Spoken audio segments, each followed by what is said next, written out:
name is Irene Apodaca, and this is my reflective analysis of student work. My student is a seventh grader. His name is Zeke. He has been with us for 2 years. As a sixth grader, the ARD committee had decided that he needed to be out of his wheelchair more. So the occupational therapist had actually brought in a cushion for him to sit on a regular chair and a little table fitted for him.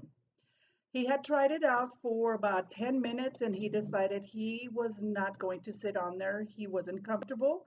So his assistant, his personal aide, put him back into his wheelchair. The following day, mom did call to say she did not want him sitting in that little cushioned chair, just to leave him in his wheelchair. This year, the ARD committee got together again and did decide that Zeke needed to be more independent and to get out of his wheelchair more and walking more as well. Zeke was fitted with a bilateral support unit that ties to a regular chair, and he can use it on his little table. This is the regular chair. You can see the supports right here tied around on the chair and his little table fitted for him. The goal for him this year is to actually get out of his wheelchair and sit at his support chair 100% of the time for each of his 47-minute class periods. The goal also is for Zeke to feel more like a regular student and not so much like a special education student.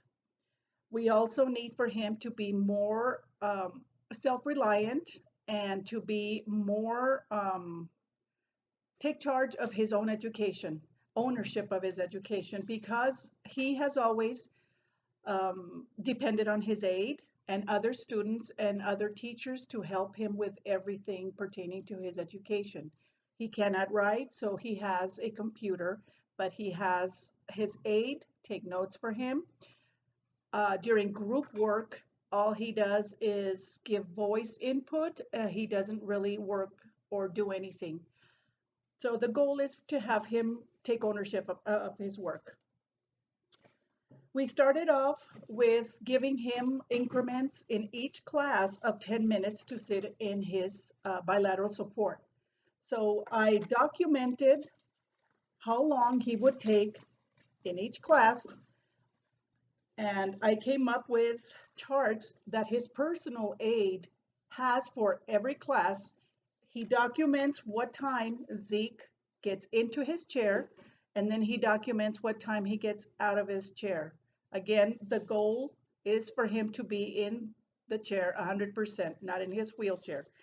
This also is going to help Zeke have more stamina to do his work. It's going to give him a better posture for when he does walk in his walker. It's going to help him with his stride when he walks, and of course, his education. This is him walking in his walker. Again, he is taking more time in his walker.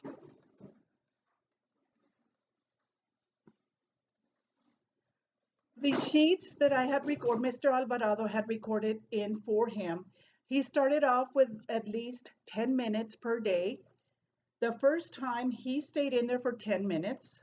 The following day, he said that his sides were hurting, so he only stayed in there for about 5 minutes. Again, he was very reluctant, very apprehensive about sitting in this chair.